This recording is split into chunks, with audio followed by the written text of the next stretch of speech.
Welcome, folks, as always, to the Squeaky Wheel. I'm Ross, Memphis Pambrun, CEO of the Memphis Group, and with me, as always, is my friend, the co-host, Lawrence, the president, Gervais. Now, Lawrence, we're not really changing our format, but there's a couple things that we're going to look at, banging around in our conversation today. So, before we move on to coffee, I wanted to ask you, what are some of those pictures there behind you? Oh, yeah, I have a few new additions. My wife has said... It's easy to pick out. Yeah, you need to fill that space you had there. So I said, okay, well, what do I fill it with, right? And so I got pictures of, me with... let's start here.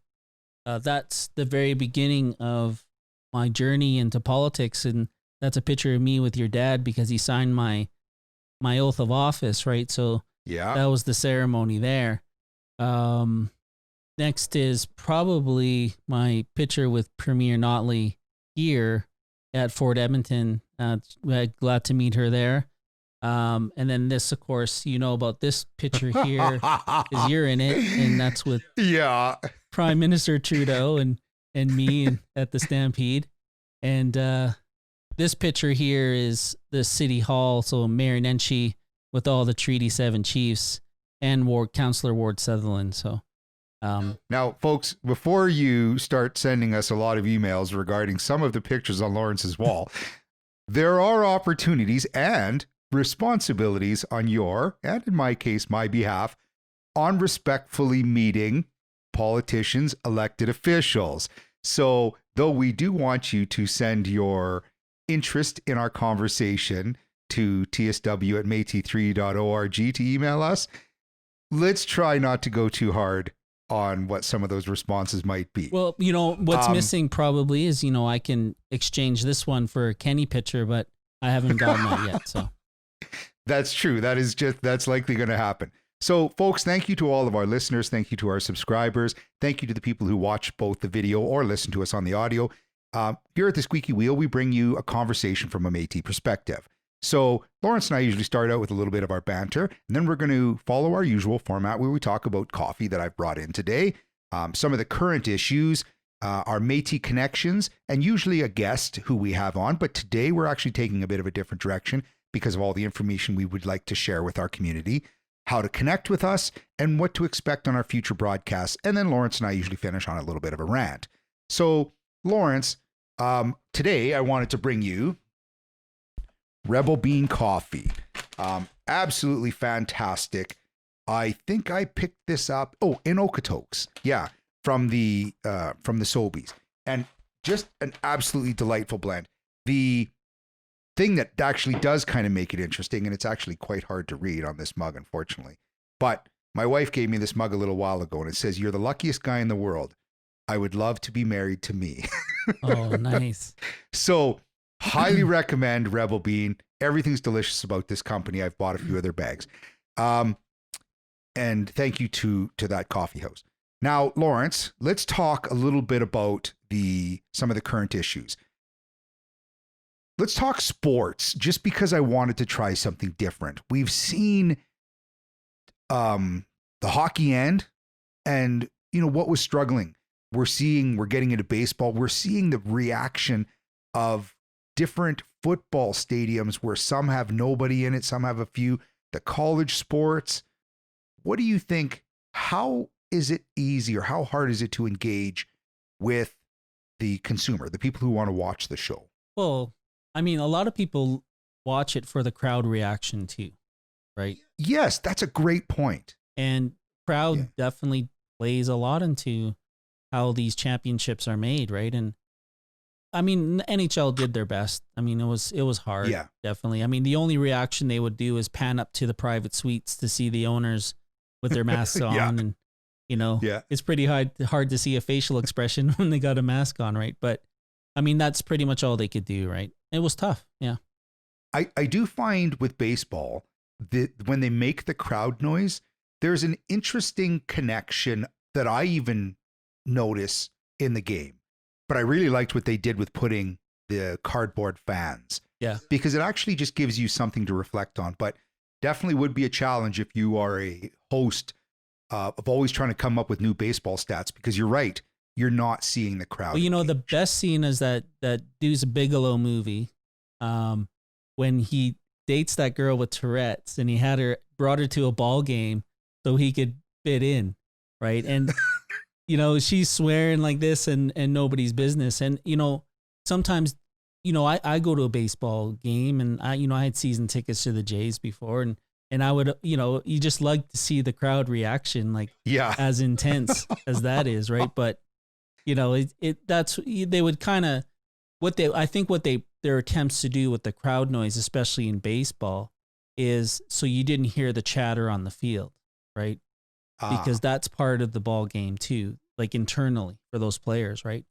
And so, you know, they would be saying their play by play with their teammates. Well, you know, a mic will pick all that stuff up.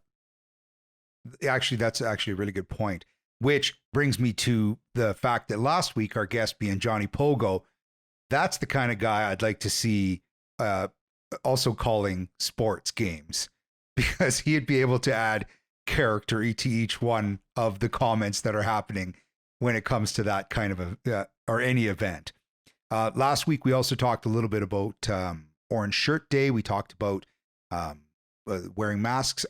Big shout out to our Parallel 49 was our coffee that we were drinking.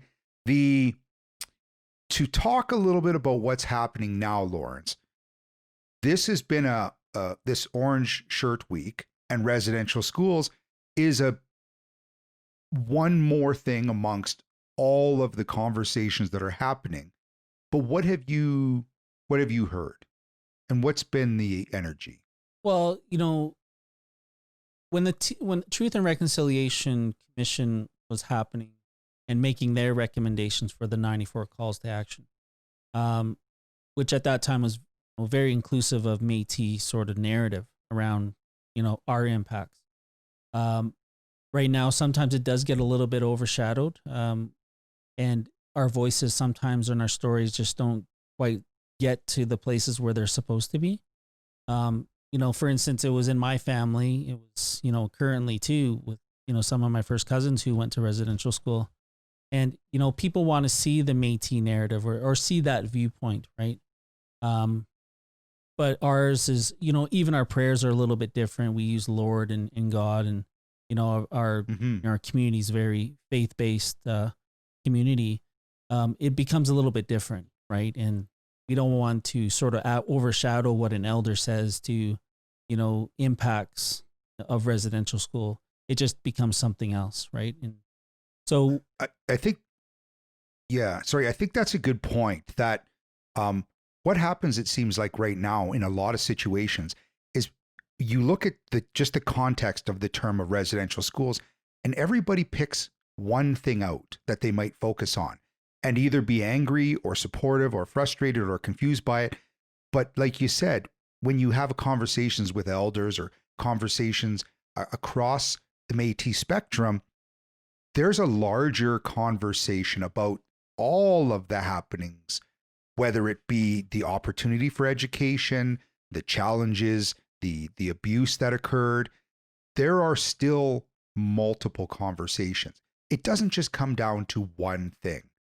And I hope that's one of the messages that they're trying to share. Yeah, absolutely. Or that everybody's trying to share. Yeah, I mean, I was witness to the stories here in Calgary, and I went to those meetings, and I heard those survivors get up to the mic and speak to, you know, Marie Sinclair and you know, Wilton Littlechild, and it was very overwhelming to see that. And the elders that we go into ceremony with were getting up to the mic, and they were unleashing their story, and it was very hard to watch and witness, but it was a necessity, because from then on it woke the community up to, yeah, we need to do something about this. And I think it's only been since 2012 that the Orange Shirt sort of events have been occurring. And I know that there's even challenges when it comes to, definitely this year, but creating a conversation or creating an understanding. But I think we've started. And I think the Truth and Reconciliation has recognized this has to come to the forefront. Yeah. And, you know, for Indigenous groups, and, you know, I don't speak for everybody, I speak for my community. But, No. in my opinion, we had a very good steps forward in how to deal with the TRC calls to action, but it stopped. There's a lot of stagnant things that are happening currently with Canada, and it's not COVID related because it was happening, years prior. But it's kind of like, oh well, we check these little boxes off, but what about the other, 80 or 90 calls to actions? Like, are we forgetting about those? You know what I mean? Yeah. So they really have to understand that report that went forward and they adopted in is for them a calls to action, like action. Yeah. And Indigenous community want to see it. Yeah. We're not just sending you some paperwork to just file. Yeah. No, these are calls to action. And there's some good things. I mean, land acknowledgements came out and, more programs for education and all those things are tangible. But, to create that real systemic change that has to happen with those calls, that's what we're looking for. And the people, the listeners who support us, who allow us to have these conversations and to share and to give you the support to direct you in this conversation. Folks, this is the reason the Squeaky Wheel's here. Yeah. Heritage Park, Lawrence. What's been going on there? They got a new CEO, so we welcome, him. And, right. We've, I can't wait to meet him. We've probably meet here in the near future. We did help them with their land acknowledgement last week. And, speaking of land acknowledgements just prior, so it was a good segue. Yeah. We also want to emphasize that Jane House and Sam Livingston sort of property and the Glenmore Reservoir, and then, how they moved up to the bank when they built the dam and where they're located now. And, she raised, I think, something like 17 children, or I could be wrong. Sorry, Matt's probably freaking out right now, but yeah. It was a lot of children. So right on that property, and they were all Métis kids, right? Jane House, even her family, the House family, Joseph House, who House Pass is named after, was a significant figure in the Red River settlement. So, yeah, when we recognize Jane as one of the founding pioneer women here in Southern Alberta as Métis community, as we should. And, the script coupon, the $160 that she cashed in for her coupon was, the basis for that settlement at the Glenmore Dam, right? And people presume because it was Livingston, he was the man and had the rights to the property, but she was the one who, cashed in the money to do that.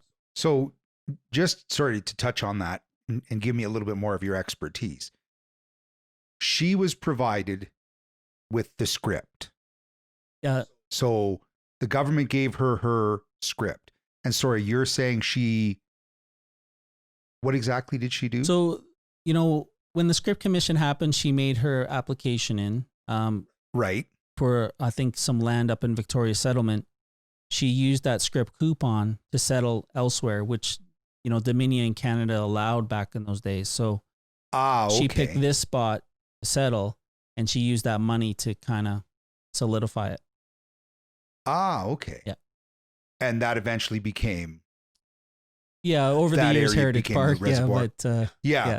The original, their original settlement actually was Fort Calgary, and then the police moved them up to the Glenmore Dam, right where the water is, and because they built the dam there, they moved them up the hillside to where Heritage Park is now.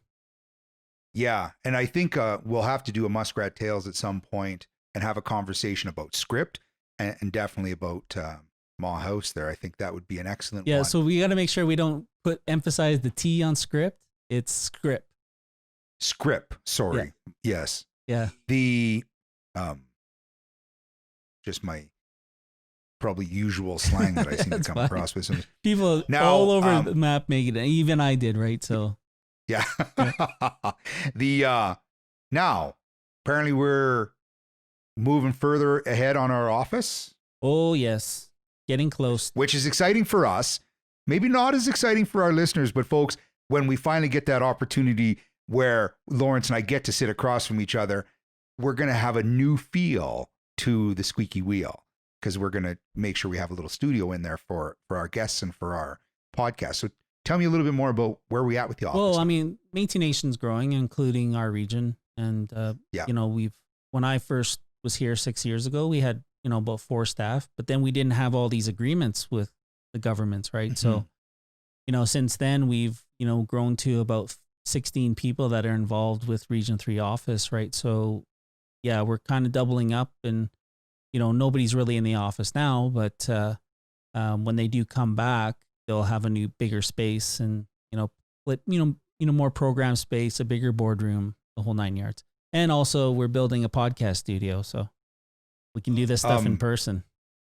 We almost, maybe we could have, while they're not using the Saddle Dome, just use that as our office for a while. I look forward to when we are continuing to build our economy, hopefully building our pipelines, getting our sports teams back active again, and hopefully that we're all sitting beside each other, not 6 feet or a cow's length distance, or what did I see recently? 2 large pigs distance, or I think 8 penguins distance apart. Yeah, I am looking forward to that. Yeah. Now, there's been, we were talking earlier about the United Way. Yeah. Oh, yes. So take me down that road. There's COVID funds that they've offered to us to apply for. So I took the initiative, and, thanks to Shane Gauthier, the executive director at the Friendship Center, to look at a way to apply. So I did, and we were very successful in getting an application in, and we got money to do for virtual meetings. We have about 44 meetings every year, so we thought it would be a great time to look at doing some meetings online and what that will look like. So, I plan to, if it's seniors crib or a seniors lunch, or if it's a business mixer, look at ways to actually do virtual meetings for the next 6 months. And then from there, we can find people that need services too right away, and then get it to them. And even, it's the conversations I often have with industry or within my own group is that sometimes virtual, you need the meetings to develop the next meeting, right? We're working to try and have a conversation about what are all of the rules that Alberta's and the city of Calgary and the municipalities are trying to follow. And, we see the numbers, or you see it in Ontario, where it went from 50 people being allowed to gather, all of a sudden to 10 people being allowed to gather. I know our office, and you've set up some great opportunities for the seniors and the elders, love to try and develop those. These are the kind of meetings you have to have in order to prepare for actual, get-togethers, whereas you're still trying to work through it. I'm excited about this opportunity that United Way is presenting. So and if anything that at this time continues to help us move forward in our conversation, whether it's you and our conversation, whether it's the office conversation, whether it's the conversation with the people who want to support us and our podcast and our subscribers, it's all moving in a positive direction. And I never hear complaints. Maybe they're out there. But if you're going to send a complaint, folks, just send it straight to Lawrence. Now, let's talk about some real exciting things that are happening as far as I'm concerned, Lawrence. The fashion show. Yeah. So with Parks Canada, well, I'll start with Hudson's Bay Company, because they're, 350 years of that company had put out new Hudson's Bay blankets every month over this 2020 year. And beautiful, 9 point to 7 to 5, or whatever you want to buy, purchase, and beautiful blankets. And we came up with the idea when Parks Canada had, said that maybe we should consider doing a fashion show where we find designers from across Canada and that are Métis Nation that will, apply. And then, of course, we can do, they can style their garments, and we'll have a panel that kind of adjudicates all that of peers, of people that are involved in the industry, and then use that, those garments to establish some type of shop later on in the future for Region 3. So it's quite a big endeavor, but I've announced it today, but really the big announcement will be in November during Métis Week. So we're pretty excited about that. And I know, right, just because there's announcements of things coming up, there's still all the background that's been happening. And I know you and I have talked a little bit about it. I'm excited because when we're trying to create something again for the world of the arts, that those people, those fashion designers, who it's like an artistic challenge.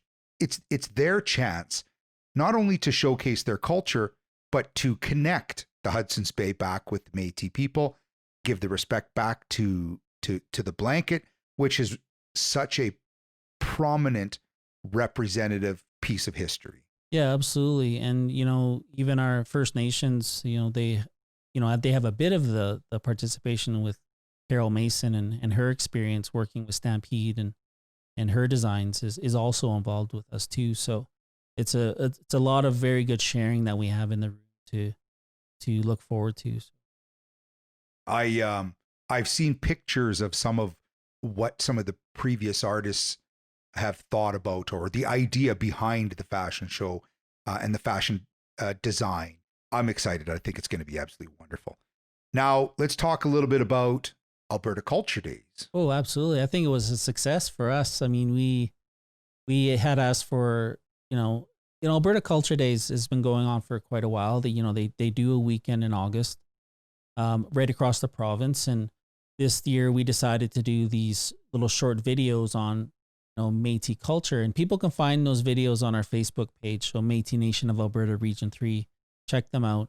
I think one video got, close to 40,000 hits, and, it keeps climbing, and it's all around the capote making, right? So, we did one on bannock making and jigging, medicines, so many things that are, vital to us as communicators, right? So we're very happy with the reach we got with the Alberta Culture Day videos. I think if there's one thing, it seems that definitely this region is great at, and the relationship with the province is connecting the youth and always making sure that we invite the elders and seniors into the conversation. I find there's never a lack of the conversation, the question, who is representing the elders? Who's going to help with a prayer? Who's going to ensure that we've reached out to the youth groups to ensure that there's somebody who's there who's jigging, somebody who's there who's playing music, the Denby family, the sisters, their beautiful musical skills. Hey, I'm lucky that every time I get an opportunity to play, but I think we do a great job at that. And I think we also need to make sure, folks, if you're one of the listeners out there who have, whether it's an artistic skill, whether it's the connection skill, whether it's the business skill and the mixers, if you want to be more involved, make sure you reach out to us here on the Squeaky Wheel, reach out to Lawrence, make that phone call to our office. Make sure you encourage the other people out there. That I know that there are some times where, and I have never been in a jigging competition myself, and I know you have been many times, that you can't be embarrassed. I think this is the exciting part of joining these kind of involved events. Now, Lawrence, let's have a little bit of conversation about connecting with us. I know this week, and I'm excited about it because you and I have already shot it, and it's going to be coming out here in the next little while, Muskrat Tales. The reason I think this idea of yours and our banter back and forth was so brilliant, and folks, I know a lot of you have probably seen them when we've talked a little bit about them before, are Métis Minutes, but I like what we're doing now of identifying the specifics of this Métis education. Short 3 to 4 minute long vignettes, very specific. This week having been pemmican. Of all the superfoods that are out there, why did we choose pemmican? Well, why did you choose it? For me, it was always, hearing about the pemmican wars and how, people were fighting, and pretty much the Métis uprising led to the first, initial government with Cuthbert Grant, right? So, there's a whole story around pemmican. then you more you read about it, the more you realize, yeah, it was a staple back then, especially for survival. If you didn't have a good supply of pemmican, you were, SOL and, out on the plains by yourself. It would have been tough. Right? The I equate things to right now, all we have to do is go down to the grocery store and buy as many power bars as we want. If you thought about how difficult it was back then, and you just go to your local park and look out and see that bare land, and if you just said to yourself, okay, I have no milk, I'm talking right now, and said, okay, I want to get milk and I'm not going to go to the store. What am I going to do? Well, that's just seemingly as hard as it would have been at that time for everything. So I could understand why if you're traveling out west and you've got a large supply of pemmican in your bag, at least you can survive. You have something to keep in your belly before you can grow anything, hunt anything, find anything, create sustainability.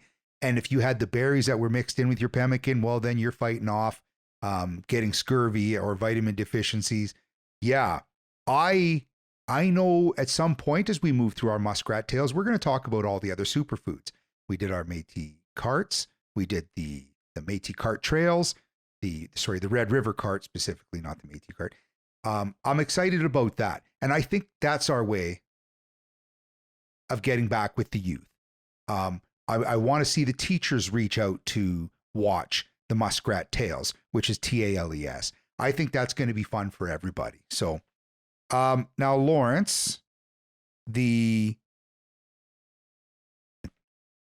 so I highly encourage you folks to watch us on Muskrat Tales at the Squeaky Wheel. Going to still be Lawrence and Ross, and we're going to still be talking about all the different things. But I'm really excited because we're going to reach that youth group. We're going to reach the teachers who say, listen, you want to learn a little something about the Métis, and it's not going to be long. It's going to be a short vignette. This is the great one. And Jason does an absolutely fantastic job of ensuring that we get just a beautiful look and that education. And he provides so much more with the footage on there. Well, one day, he'll be, one day he'll be the face to, the name. And, I've asked him to become a guest and he said he's declined respectively. But when we're in person, I'm sure everyone will see who he is and hopefully we'll get him on camera. Yeah. Well, behind the scenes people are probably more important, Lawrence, than you. Not me, but they're more important than you. Which is not necessarily fair to you. You're just as important. Thank you very kindly. Thank you for always allowing me to be on this show with you. Now, so connect with us, folks. You're going to find us on Muskrat Tales. Make sure you email us, tsw@métis3.org. You can make sure, please, folks, that you go to YouTube and subscribe to us where it says that little box down there. As long as you sign in with your Google account, you click that little box and you're subscribing. And that's just one more tool that helps you know when we're releasing a video and keeps you engaged with us so that you know what's going on. Now, Lawrence, the rant I wanted to talk about, because this is what's on everybody's mind a little bit right now. We're 4 weeks, just under. 4 weeks away from Halloween. So how do we prepare? Just monitor every week to see what the province says? Do we still have kids buying their costumes just because at least they could walk the communities, whether or not they're getting candy? I like some people's ideas that they're starting to build these long funnels where you could put a piece of candy in and runs right to the end and falls in a bag. I think it's something that I don't want to see go away. Yeah. And I think it'd be unfair to the kids. It kind of defeats the purpose if you cough on the candy and then stick down the tube. Yeah. Right. Gets it, but at least they could wash the candy when they get home if they're in those little bags. Yeah. So what I've seen people do is put them in the little plastic gloves and just stuff it with candy and then seal it. Right. So then people can just dunk it when they get home and then take the candy out. Right. So that's another option. But I'm sure masks are going to be like hard to find now. All those costumes with masks, that you couldn't breathe in. Yeah, that's a good point. When you were a kid. Yeah, they'll be a hot item.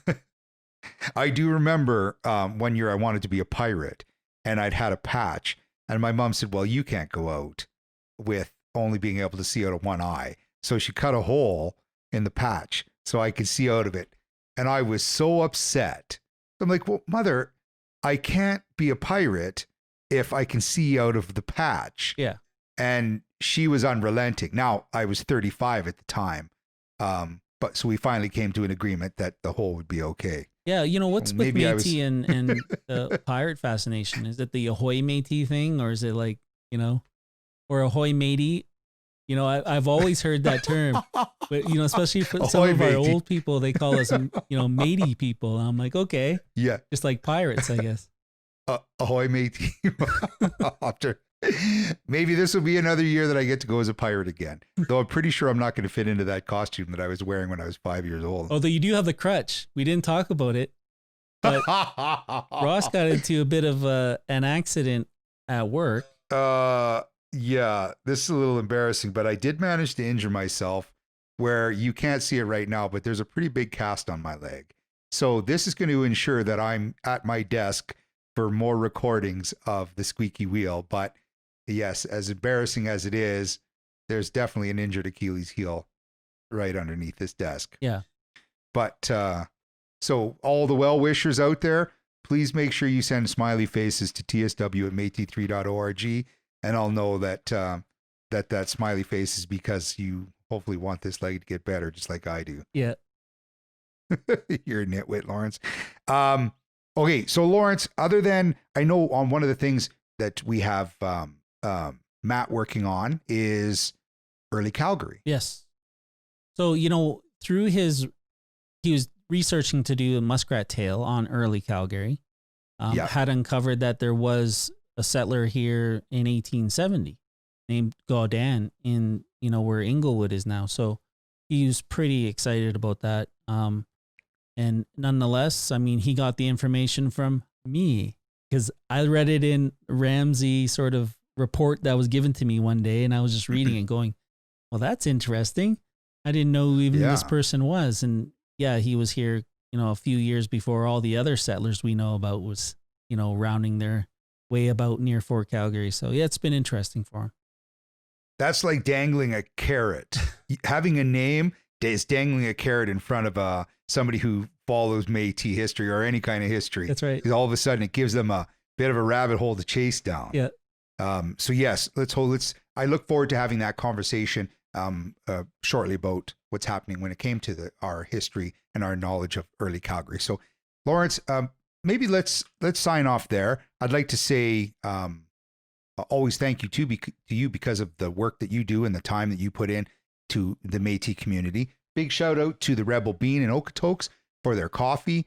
The thank you to the traditional lands that we're allowed to share, the treaty lands, our connection with the Métis settlements and our Métis land and our earth. Thank you to Mother Earth, our seniors, our elders, our families. As I point out to always, this would not be fun banter if it was just me talking. But to thank you to my co-host and my very good friend, Lawrence the President Gervais, and to all of our guests out there on Radio Land, I want you to keep the fire burning and please make sure you subscribe to us. Lawrence, sign us off. Yeah, I want to thank all the listeners. Please hit subscribe on the YouTube channel. It only helps us to create more vids.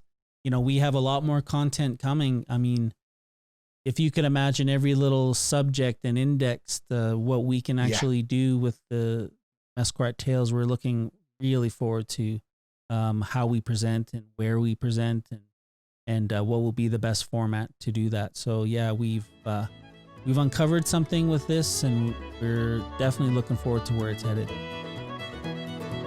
Thank you, Lawrence. Well said. And to all our listeners, stay safe.